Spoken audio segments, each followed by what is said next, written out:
In this lesson, we're going to look at these things called measures of central tendency, which you've actually already talked about, but you've never maybe called them that. And then we're also going to look at this new thing called variation. A measure of center is a measure that represents the center, or like the typical value, the standard. The mean, median, and mode are all measures of center. So you already know those three. Let's just review. The mean is the average when you add them all up and divide by how many items there are. When you take advanced math and you take a statistics class, they use this special symbol to represent mean. It's an X with a line over it, and the way that you read that is X bar. I promise you I'm not lying, that's a real thing in statistics. Then we have the median, which is the middle number when the values are in order.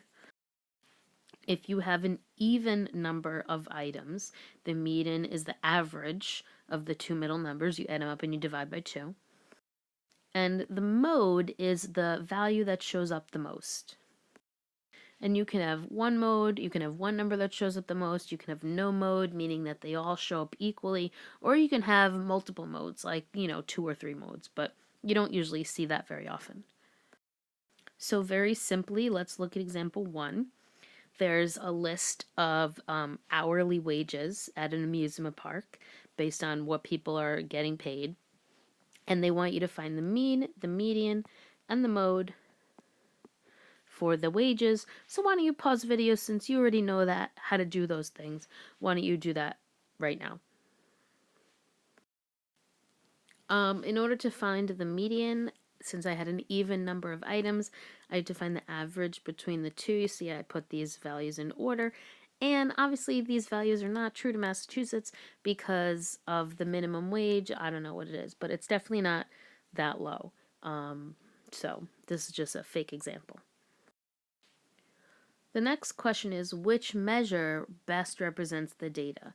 So I'm going to say that it would be the median. The numbers are pretty much spread equally, except for this outlier at 16.50. That's probably some like supervisor or something. The mode is less than all of the data, so I would definitely not pick the mode. And the mean is larger than a lot of the data, and it's because of that outlier, which makes the average much higher. So I'm going to say that the median would be the best representation of these wages. I said the median is the best because the mode is lower than the rest of the numbers, and the mean is higher than most of the numbers. We're going to talk in just 1 second about this type of number where it's really far off from all the other ones. Now, I actually just used a word that now it needs to be defined. It's an outlier, and that's called an outlier. And an outlier is a data value that is significantly greater or significantly less than all the other values. So you can see that 16.50 was not in the range that the other ones were. And if you remove the outlier, it obviously would have an impact on the values because it's used in some of the calculations. So go back to example 1, take out the 1650, and now tell me what the new mean, median, and mode are. So as we said, our outlier is 1650. And it didn't change the mode. It kind of lowered the mean, which would make sense. And the median shifted up 1 because it didn't have that final value.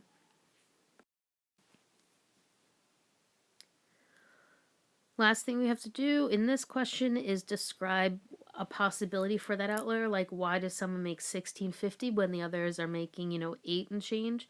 And it could be that it's a supervisor, it could be someone who has a different role than the other ones. So really, it could be anything. I'll say that it represents a supervisor.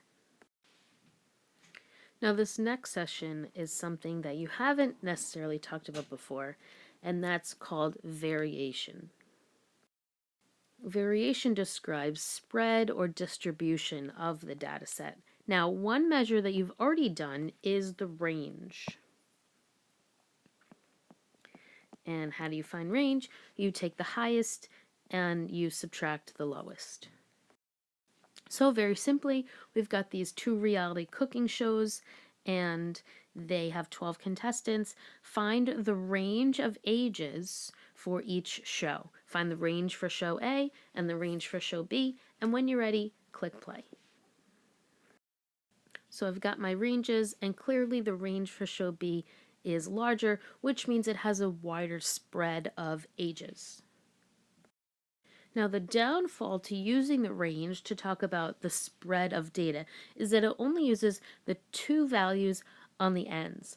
One measure of variation that uses all of the values, which you use a lot when you do high school statistics, is called the standard deviation.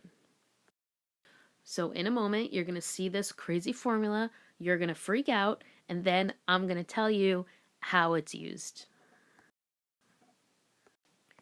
Now you can read this little blurb on your own, but the 5 steps to find standard deviation, follow these 5 steps, and the standard deviation is really a little more approachable, is the first thing is to find the mean or the average, which we call X bar.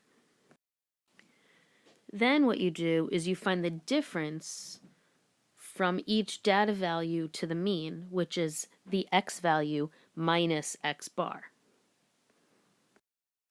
So then you have this difference, how far each individual value is from the mean, and then you square that difference, which we call the deviation.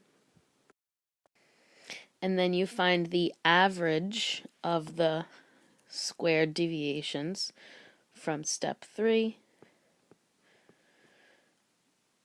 This has a special name in statistics. It's called the variance. And then the last step is you take the square root of that variance. Now you might say to me, hey, Miss Lean, if I'm squaring something and then 2 steps later taking the square root, can't I just skip that step? Don't they just cancel each other out? And the answer is they don't. Because of this averaging step in the middle, these don't automatically inverse each other. So you can't just skip steps 3 and 5 and think you're going to get it because of this average step in the middle. It kind of ruins that easiness. Now the point of this is that you can determine whether there's a big spread or a small spread, because when there's a small standard deviation, it means that the numbers are close to the mean. So if you think about what step 2 represents, you take each value and you subtract the mean. If there's a small standard deviation when you get to step 5, if your answer is pretty small, then that means that all of the values were pretty closely listed next to the mean. If it's a large standard deviation, then that means that the numbers were far apart from the mean because their differences were large, which made the standard deviation large. So it tells you not just these 2 values like the range does, it tells you each individual value, whether as a group they're close or far from the average. So the formula for standard deviation is up here, and it's this long horizontal formula. But it's easier at the beginner level, at the newbie phase, to do it in a chart. So what we're going to do is I have this chart set up for you here. I'm going to set it up with you. I'm going to go through it. But I am going to first ask you to go back into show A, example 3. And I want you to take all of the values and just list them down this column. So all of the ages that are in show A, list down this column, please.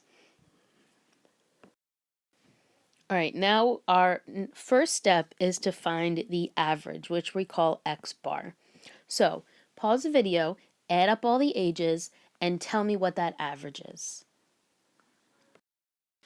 I got 25. So what I'm going to do is I'm going to list 25 down each row. Now, what you could do is you could just make an arrow there, but it's easier for me at the beginner level to write it into every section.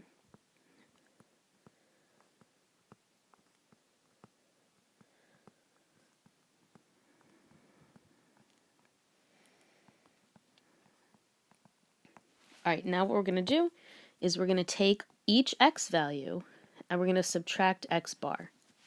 So I can just quickly do subtraction. That's going to be -5, -6, 0, 2, 5, -4, 4, -3, 2, 4, -5, and 6. Then the next step is to take those differences and square them. So it didn't actually even matter whether it was positive or not, because everything's going to turn positive.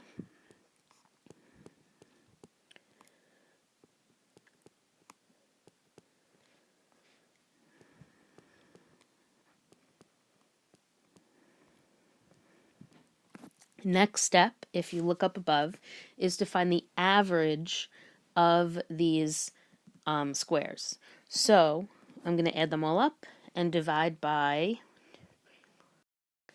12, because there are 12 ages. And then when you have the average, click play. I got 17.7 as my average, and then the last step, final step, remember 17.7 will be called the variance. I take the square root of 17.7, and that's like 4.2-ish. So that tells me that the majority of ages are 4.2 high or low of the mean. So if the mean is 25, then the bulk of the ages are between like 29 and 21, right? Because that's 4 above and 4 below. So that's what it tells me. A larger number would tell me that the average age is, the typical age is more spread out. I wrote that it tells me that the typical age is plus or minus. That's what this means. It means 4.2 above or 4.2 below, plus or minus 4.2 years away from the mean. And then I just said what those numbers were, 21 to 29. If you have any questions, write them down and ask me when you come to class.